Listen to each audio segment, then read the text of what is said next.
ಎಲ್ಲರಿಗೂ ನಮಸ್ಕಾರ ಫ್ರೆಂಡ್ಸ್. ನನ್ನ ಚಾನಲ್ನಲ್ಲಿ ಹೈಯೆಸ್ಟ್ ವಿಡಿಯೋ ರನ್ ಆಗಿರೋದು ಅಥವಾ ತುಂಬ ಜನ ಲೈಕ್ ಮಾಡಿರೋದು ಅಂತಂದರೆ ಒಣಮೀನಿನ ಸಾರು ಅಥವಾ ಕರಿಮೀನಿನ ಹುಳಿ ಅಂತಲೇ ಹೇಳ್ಬೋದು. ಸೊ ಹಾಗಾಗಿ ಕಮೆಂಟಲ್ಲೂ ಕೂಡ ಒಂದು ಒಳ್ಳೆ ರೆಸಿಪಿನ ನೀವು ನಮ್ಮ ಜೊತೆ ಶೇರ್ ಮಾಡ್ಕೊಂಡಿದ್ದೀರಾ ಅಂತ ತುಂಬ ಜನ ಹೇಳಿದ್ದೀರಾ. ಅವರೆಲ್ಲರಿಗೂ ಥ್ಯಾಂಕ್ ಯು ಹೇಳ್ತೀನಿ. ಅಗೇನ್ ಇದೇ ವಿಡಿಯೋನೇ ನಾನು ಅಪ್ಲೋಡ್ ಮಾಡ್ತಾ ಇರೋದು ಏನಕ್ಕೆ ಅಂತಂದರೆ ಮತ್ತೆ ಹೊಸದಾಗೆ ನೋಡೋರಿಗೆ ವಿಡಿಯೋ ರೀಚ್ ಆಗಿರಲ್ಲ. ಸೊ ಹಾಗಾಗಿ ಹೊಸಬ್ರು ಯಾರ್ಯಾರು ನನ್ನ ಸಬ್ಸ್ಕ್ರೈಬರ್ಸ್ ನೋಡ್ತಾ ಇದ್ದೀರಾ ಅವರೆಲ್ಲರಿಗೂ ನಾನು ಅಗೇನ್ ಈ ವಿಡಿಯೋನ ಅಥವಾ ಈ ರೆಸಿಪಿನ ಶೇರ್ ಮಾಡ್ಕೋತಾ ಇದ್ದೀನಿ. ನಾನು ಮಾಡ್ತಾ ಇರೋದಿಲ್ಲಿ ಒಣಮೀನಿನ ಸಾರು ಅಥವಾ ಕರಿಮೀನಿನ ಹುಳಿ ಅಂತಲೂ ಹೇಳ್ಬೋದು.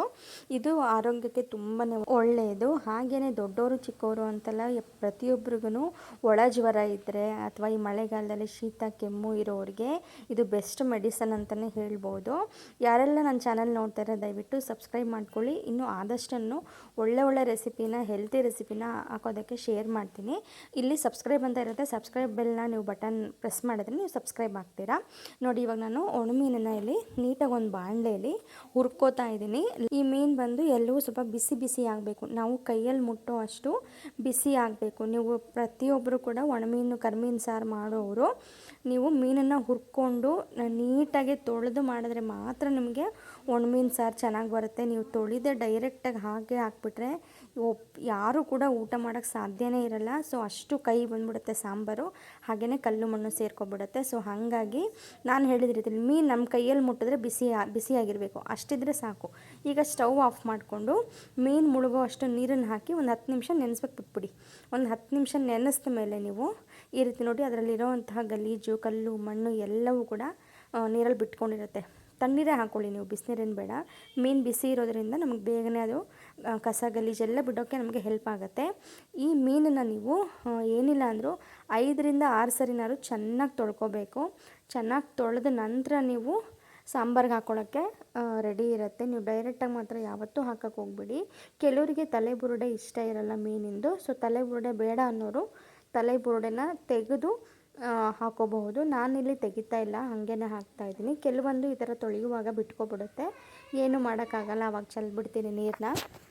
ಈ ರೀತಿ ಒಂದು ಬೌಲಿಂದ ಒಂದು ಬೌಲ್ಗೆ ಎಕ್ಸ್ಚೇಂಜ್ ಮಾಡ್ಕೊತ ನೀಟಾಗಿ ಚೆನ್ನಾಗಿ ತೊಳೆದಿಟ್ಕೊಳ್ಳಿ. ಇವಾಗ ಸಾಂಬಾರಿಗೆ ನಾನಿಲ್ಲಿ ನಿಮಗೆ ಏನೇನು ಬೇಕು ಅನ್ನೋದನ್ನ ತೋರಿಸ್ತಾ ಇದ್ದೀನಿ. ನಾನಿಲ್ಲಿ 1 ಈರುಳ್ಳಿ, 1 ಟೊಮ್ಯಾಟೊ, ಸೊ 2 ಬೆಳ್ಳುಳ್ಳಿ, ಒಂದು ಅರ್ಧ ಇಂಚಷ್ಟು ಶುಂಠಿ, ಕಾಯಿ, ಮೇಯ್ನ್ ಇದಕ್ಕೆ ಹುಣಸೆ ಹಣ್ಣು, ಇದಿಷ್ಟನ್ನು ನಾನು ಒಂದು ಮಿಕ್ಸಿ ಜಾರ್ಗೆ ಹಾಕೋತಾ ಇದ್ದೀನಿ. ಇನ್ನೊಂದು ಸರಿ ಹೇಳ್ತೀನಿ ನೋಡಿ, ಶುಂಠಿ, ಬೆಳ್ಳುಳ್ಳಿ, ಹಾಗೆಯೇ 1 ಟೊಮ್ಯಾಟೊ, 1 ಈರುಳ್ಳಿ, ಸ್ವಲ್ಪ ಹುಣಸೆ ಹಣ್ಣು, ಹಾಗೆಯೇ ಒಂದು ಸ್ವಲ್ಪ ಕಾಯಿ ಹಾಕ್ಕೊಂಡು ರುಬ್ಕೊಳ್ಳೋಣ.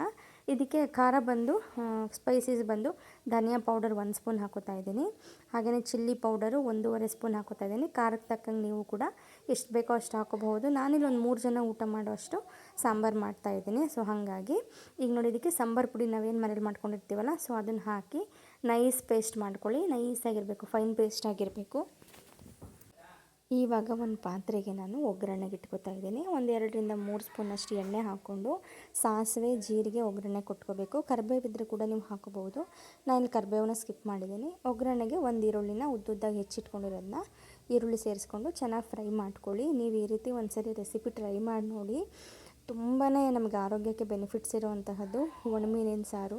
ಮೇಯ್ನ್ ನಾವು ಏನು ಫಿಶ್ ಸಾಂಬಾರಿಗೆ ಏನೇನು ಹಾಕ್ತೀವಿ ಸೊ ಆ್ಯಸ್ ಇಟ್ ಈಸ್ ಅಷ್ಟೇ ಬರುತ್ತೆ. ಒಂದು ಸ್ವಲ್ಪ ಇದು ಮೀನು ತೊಳೆದು ಮಾಡೋ ಅಂಥದ್ದು ಸ್ವಲ್ಪ ಚೇಂಜಸ್ ಇರುತ್ತೆ ಅಷ್ಟೇ. ಇವಾಗ ನೋಡಿ, ಈರುಳ್ಳಿ ಎಲ್ಲ ಚೆನ್ನಾಗಿ ಫ್ರೈ ಆದಮೇಲೆ ರುಬ್ಬಿಟ್ಕೊಂಡಿರೋಂತಹ ಮಸಾಲೆನ ಸೇರಿಸ್ಕೊತಾ ಇದ್ದೀನಿ. ಹಾಗೆಯೇ ಸ್ವಲ್ಪ ಜಾರಲ್ಲಿ ತೊಳೆದಿರೋಂತಹ ನೀರು ಸೇರಿಸ್ಕೊಂಡು ಒಂದ್ಸರಿ ನೀವು ಕನ್ಸಿಸ್ಟೆನ್ಸಿ ನೋಡ್ಕೊಳ್ಳಿ. ಸಾರು ನಮಗೆ ಹುಳಿ ಥರ ಬೇಕು ಅಂದರೆ ಗಟ್ಟಿ ಮಾಡ್ಕೊಳ್ಳಿ, ಅಥವಾ ಸಾಂಬಾರು ಥರ ಇಲ್ಲ ಅಂದರೆ ಸ್ವಲ್ಪ ತೆಳ್ಳಗೆ ಬೇಕಂದ್ರೆ ತೆಳ್ಳಗೆ, ನಿಮಗೆ ಹೆಂಗೆ ಬೇಕೋ ಆ ರೀತಿ ನೀವು ಮೆಜರ್ಮೆಂಟ್ ನೋಡ್ಕೊಂಡು ಹಾಕ್ಕೊಂಡು ರುಚಿಗೆ ತಕ್ಕಷ್ಟು ಉಪ್ಪನ್ನು ಸೇರಿಸ್ಕೊಳ್ಳಿ. ಉಪ್ಪನ್ನು ಸೇರಿಸ್ಕೊಂಡು ಸಾಂಬಾರು ನೀವು ಚೆನ್ನಾಗಿ ಕುದಿ ಬರಬೇಕು. ಖಾರ ಎಲ್ಲ ಹೊರಟೋಗಿ ಈ ರೀತಿ ಚೆನ್ನಾಗಿ ಮಳ್ಳಬೇಕು. ಏನಿಲ್ಲ ಅಂದರೆ ಒಂದು 10 ನಿಮಿಷನಾದರೂ ಚೆನ್ನಾಗಿ ಕುದಿಸ್ಕೊಳ್ಳಿ. ಮೀಡಿಯಮ್ ಫ್ಲೇಮಲ್ಲಿ ಅಥವಾ ಲೋ ಫ್ಲೇಮಲ್ಲಿ. ಹೈ ಫ್ಲೇಮಲ್ಲಿ ಇಟ್ಟರೆ ಉಕ್ಕಿ ಬರೋ ಚಾನ್ಸಸ್ ಇರುತ್ತೆ. ಮೀಡಿಯಮ್ ಫ್ಲೇಮಲ್ಲಿ ನೀಟಾಗಿ ಚೆನ್ನಾಗಿ ಈ ಮೇಲೆ ನೊರೆ ಇರೋಂಥದ್ದೆಲ್ಲ ನೀಟಾಗಿ ಚೆನ್ನಾಗಿ ಹೋಗಬೇಕು.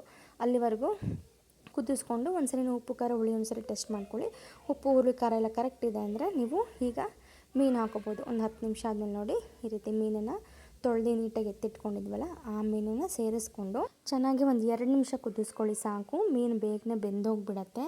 ತುಂಬ ಬೇಯಿಸ್ಕೊಂಡ್ಬಿಟ್ರೆ ಕಲಸೋದಂಗೆ ಆಗಿಬಿಡತ್ತೆ. ಈಗ ನೋಡಿ, ಮೀನು ಹಾಕಿದ್ಮೇಲೆ ಟೈಮ್ ನೋಡ್ಕೊಂಡು ಬೇಕಾದ್ರೆ ಒಂದು 2 ನಿಮಿಷ ಬೇಯಿಸಿ ಸಾಕು. ಕುದಿ ಬಂದು ಇಲ್ಲ ಸಿಮ್ಮಲ್ಲಿ ಇಟ್ಕೋತೀನಿ. ಸಿಮ್ಮಲ್ಲಿ ಒಂದು 5 ನಿಮಿಷ ಬಿಟ್ಬಿಟ್ರೆ ನಿಮಗೆ ಒಣಮೀನು ಸಾರು, ಕರಿಮೀನು ಸಾರು ಏನು ಬೇಕಾದ್ರೆ ಅನ್ಬೋದು. ಇದು ತುಂಬಾ ಬೆನಿಫಿಟ್ ಇರೋಂತಹ ರೆಸಿಪಿ.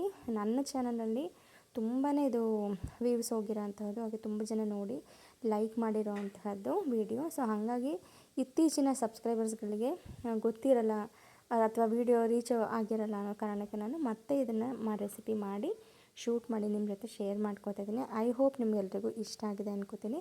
ದಯವಿಟ್ಟು ವಿಡಿಯೋ ನೋಡಿದವರು ಲೈಕ್ ಮಾಡಿ, ಸಬ್ಸ್ಕ್ರೈಬ್ ಮಾಡ್ಕೊಳ್ಳೋದನ್ನ ಮರಿಬೇಡಿ.